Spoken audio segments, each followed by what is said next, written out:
Hi, how you doing? Brian James, that Micro Four Thirds guy, back again, just with a very quick video to tell you about a little bit of an update. I've finally gone and done it. I really have finally gone and done it. I've got rid of my full frame kit. I sold my 5D Mark II last week. I've had a 5D Mark II for quite a few years now, and beautiful bit of kit, took absolutely fabulous photos, and the Canon colour set is absolutely fabulous as well. It's made me a lot of money because it was my main professional camera for a long time. I didn't see the point of upgrading it to a Mark III or a Mark IV because what it did for portraits and for corporate work for me was absolutely superb. But a few years ago I changed, not the clothing, I went on to changing cameras. I changed because I was given the opportunity to buy a Mark I Olympus OMD EM5. Now, Micro Four Thirds format, it's a quarter of the size of full frame, literally a quarter the size. So you have a crop factor of 2. And what that basically means is that, ignore pixel counts and things, we're not going on about pixel counts, but the sensor is a quarter of the size of the full frame sensor. And to get a similar sort of angle of view, if I'm using a 25mm lens on my Micro Four Thirds, that's equivalent to a 50mm on full frame. But it also changes all sorts of things such as the depth of field and all sorts. We're not going to go into that for now. But I was dubious. I was very wary of it, and I bought this 5D Mark I. And to get a cheap lens, because I had no Micro Four Thirds lenses, there was a Panasonic GX8 in the place as well. I bought this from a local dealer, and the guy was using Micro Four Thirds himself. And this GX8 came with the kit lens, the 14 to 42mm G Vario kit lens.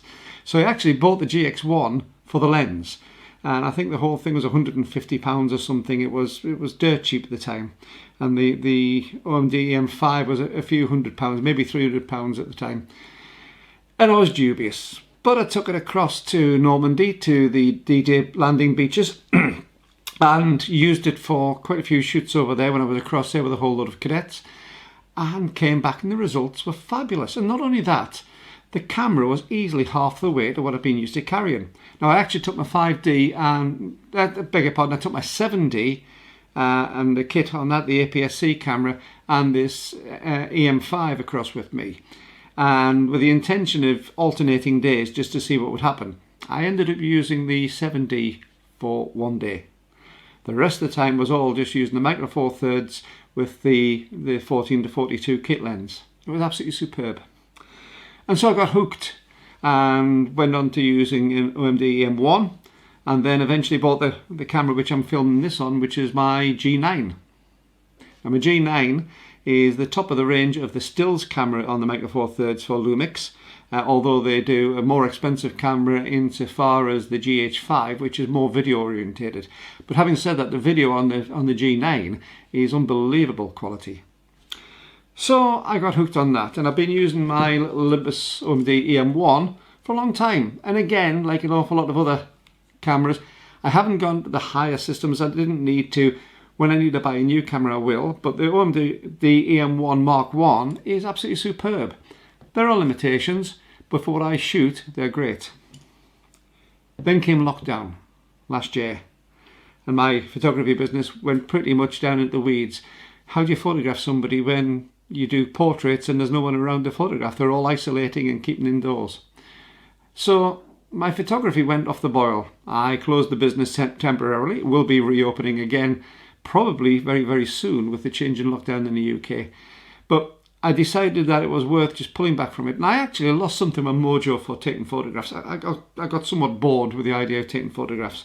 I couldn't go outside and I had nothing to inspire. Then I got back into it. I've been doing some teaching videos. I've gone into doing some local architectural and landscape shots around, and you may have seen some of my photos, my videos online. And that's really reinvigorated me. But what's happened is I've been using again the Olympus or the Lumix for all the video and photography work that I'm doing. So what's happened to the 5D Mark II and the 7D? Well, they've been sitting in a case. In fact, the 7D has actually decided it doesn't want to play properly. It's got a bit of a sticky shutter. so I can't really rely on that for a shoot at the moment. But the 5D for over a year has been sitting in its case, unused, loved, but not really wanted. And that set me thinking, why am I sitting on those assets? If I go back to shooting professionally, I can get some professional, fantastic results from the Micro Four Thirds system. Also, when I travel around, the lenses are so much smaller. You know, the fact is, the cameras, the G9, which I'm shooting this on, actually isn't a great deal different in size and even weight to some of the APS-C cameras I've used in the past. The difference is the lenses, and physics demands that you can't really do much about that. If you've got a full frame sensor to fill, you need a big lens to get that light in to be able to fill that sensor up. Well, with the Micro Four Thirds being such a tiny sensor, then it actually means that your lenses can be suitably smaller and still of pin sharp fantastic quality. Not only that, with the Micro Four Thirds, it is literally that, it's a 4/3. It's a 4:3 ratio as opposed to a 3:2 ratio. And it gives a slightly squarer shot, which I personally like. It's more into the idea of the shooting that I used to do when I used to shoot medium format. So I got on to MPB. Now MPB I'm not associated with. In fact, for Lumix, Panasonic, Olympus, Canon, any of these brands, I don't get any sponsorship from them. Every camera I have I buy myself, and I don't have any ties in towards the likes of MPB. But what I do have is experience of using them. And things like the Olympus camera came from Wilkinson's Cameras, which is a chain in the northwest of England. And I'll say these because they've given me good service. I don't have to, they're not paying me to do it, but I want to because I like what they've done. And I've bought a few cameras from MPB over the time and a few lenses. And when they say something is good or very good or excellent or like new, they're actually usually wrong. They're usually far better than they're stating. So when you get a good camera, it's usually more what I would consider excellent. They're being well looked after. But I wanted something different. I want a bit of a change. And I thought, okay, I want a camera which I can carry around with me. I still want the quality. I still want to have the really good quality. But I want something which isn't going to necessarily scare people. And the way the G9 is a professional looking camera, you take it out into the street and people look at you as if to say, you're taking photographs professionally of me. I'm going to be wary of you. I wanted something like the old rangefinder cameras, which we used to have in the 60s and 70s, which were really, really good. And of course, Lumix and Olympus both do ranges of rangefinder-looking cameras. Olympus with the Pen series and the GXs from Lumix. And as I say, I had a GX1. And I actually started using that GX1 a couple of weeks ago, just for fun. The trouble is, it doesn't have an electronic viewfinder, and eyepiece-wise, it's just the rear screen, which in bright light you can hardly see. And there are limitations to it. But it was the first of their entry-level cameras. So I started researching. Now they do the GX9, which again is a very, very good camera. It's the current range of the small cameras. But I also have quite big hands, and I wanted something which would fit them comfortably. I also wanted something that when we do start holidays again, I love taking the camera when I go on a foreign holiday. So I wanted something which would easily fit in the camera bag. I didn't want to take my G9. The Olympus is great size-wise, but again, it looks like a pro camera.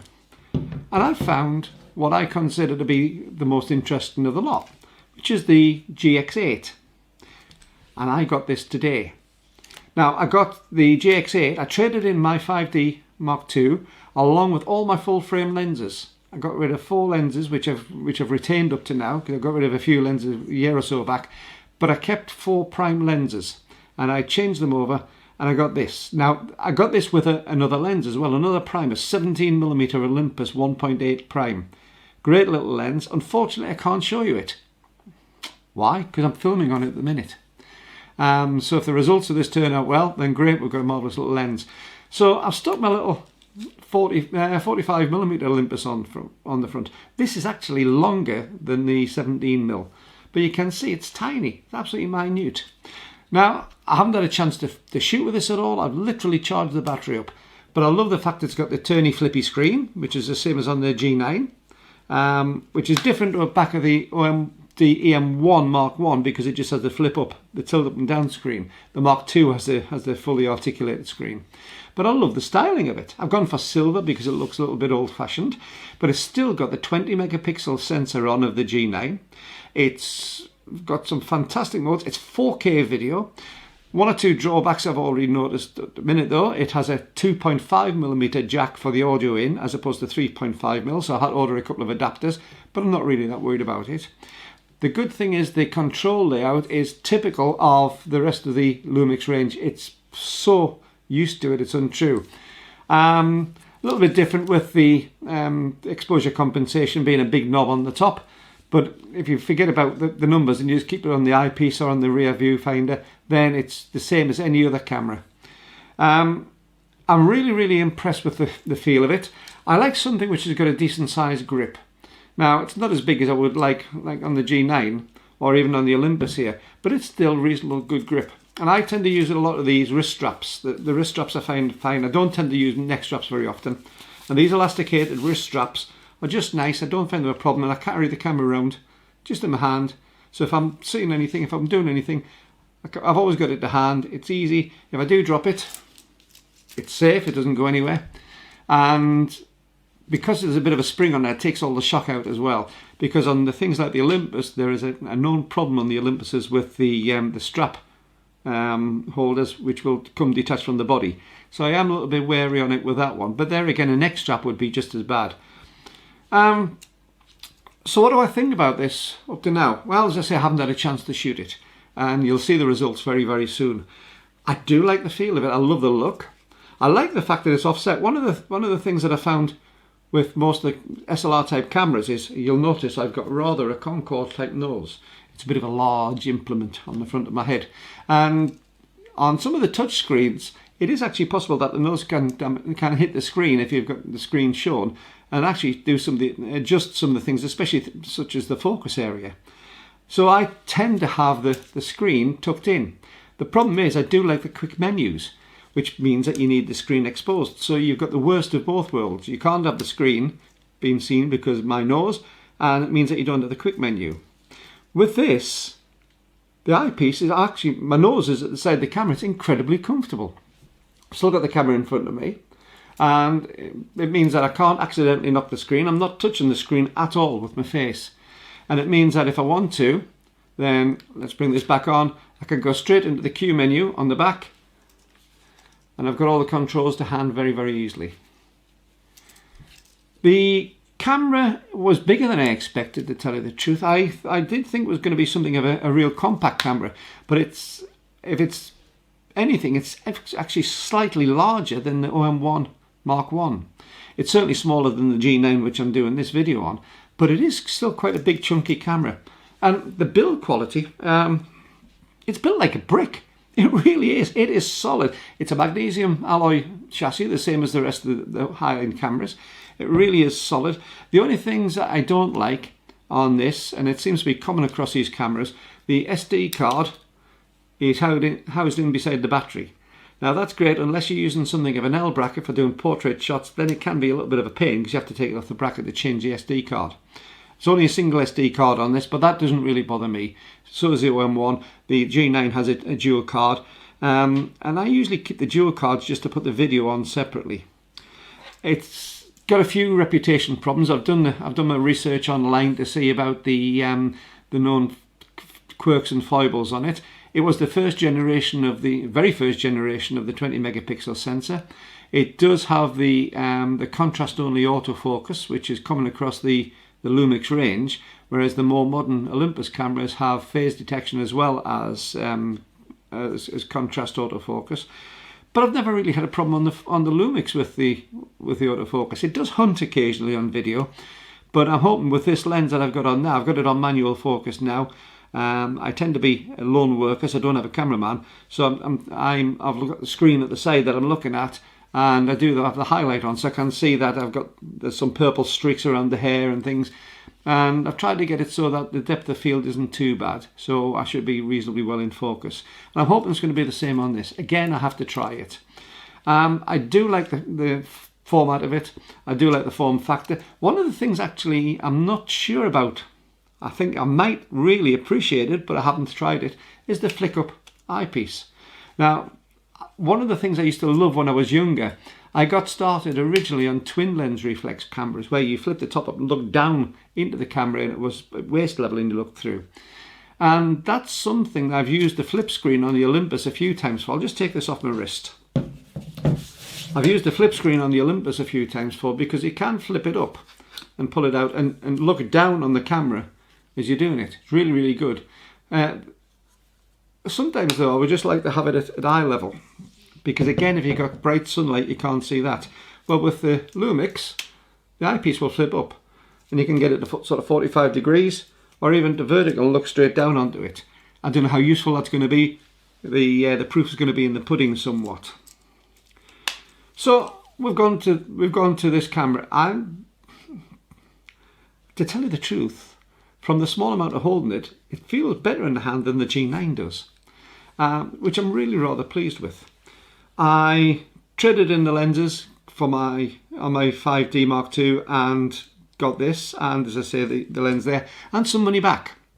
The boxing, I was going to do an unpacking, but then I realised that every time I see one of these unboxing videos on YouTube, I hate them. I can't be bothered with them. So I thought, I'm not going to do that. That's not my style. But the reason I was going to do the unboxing video is because I've got this camera come through. The quality of the packing was absolutely superb. A really well-made box, clean, brand new box, well packed. I do tend to look for the ones which come with original packing, and both this and the 17mm lens came with the original packing, so I'm really pleased about that. They were in the box, nice and safe, well delivered by courier, and it actually came a day earlier than they said they would. So I was very, very pleased to get it today, because I was expecting to get it tomorrow. The first thing I did was try putting the battery in, and found the battery was dead. Fine, I don't know when it was last used. It could have been on a shelf for a little while down there, because they've got quite a few cameras in. So my first task was to locate the battery, put it into charge, and put a full charge into it, which I did this afternoon. The other thing was to find a nice clean SD card and then format it in the camera. I'm a great fan of formatting the SD cards in the camera that you're using. There have been associated problems when you've used an SD card which has been formatted either in a computer or in a different camera and you put it in. So I tend to, as a matter of course, format the SD card in the camera that I'm using.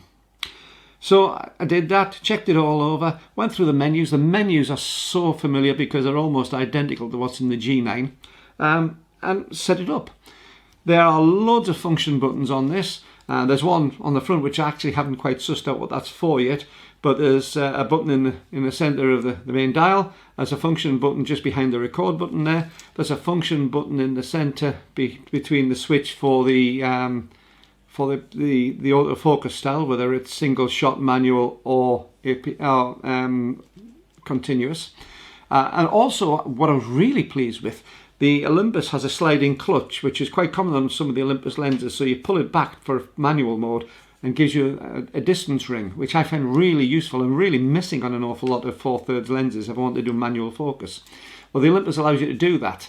I was a little bit dubious in case it wouldn't work on this. I knew it was going to work on the M1, but I didn't know about the Lumix. I put the lens on, pulled the ring back, and immediately went into a manual focus mode, so it talks properly. And this is the beauty of the Micro Four Thirds system. It's a joint system developed between Lumix, Leica, and Olympus, and it really does work. Leica, of course, doing a lot of the Lumix lenses, the high-end Lumix lenses. It works. There are problems between them insofar as colour correction and for things such as chromatic aberration and vignetting on the lenses where the automatic correction is done in camera. So you do get some problems, but really I've had very, very little in response to that. The other thing which has been a known issue on this, which has been said, is that it suffers somewhat from shutter shock.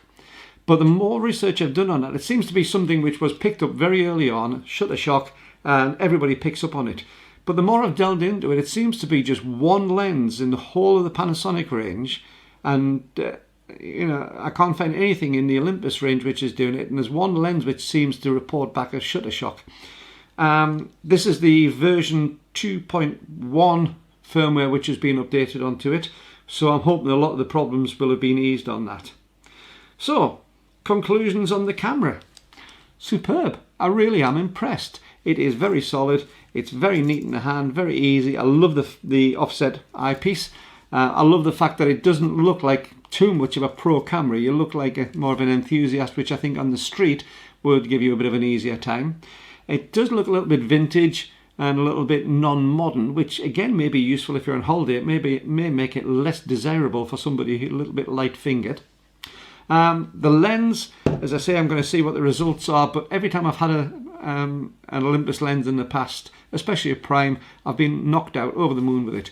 And the 17mm to me is a really, really good focal length. It's equivalent to a 34mm, so close to that magic 35 that you get on full frame. So to me, it's a very, very usable lens. Slightly wider than the normal viewpoint that you have as a person, but not so wide that you get those too bad distortions. You can still do portrait work on this, and it gives a very pleasing effect. There's something about a 35mm on a full frame format which gives a really pleasing effect on some of the portraits when you're doing either upper body or full body shots. Start getting really close in and you're going to get some of that distortion, because it's not good for that. But there is something particularly nice and warm feeling and usable on a 35mm. And as I said, the 17mm in the Micro Four Thirds is equivalent near enough to that lens. It's a very, very usable format. Now that also brings me as to why, I talked at the beginning about why I went on to Micro Four Thirds, and maybe I'm going to finish, not so much why I went on to it, but why I've stuck with it. I've done quite a few foreign holidays in the last few years since I got on the Micro Four Thirds, and I love taking my camera on holiday. I love the idea of taking it abroad and using it.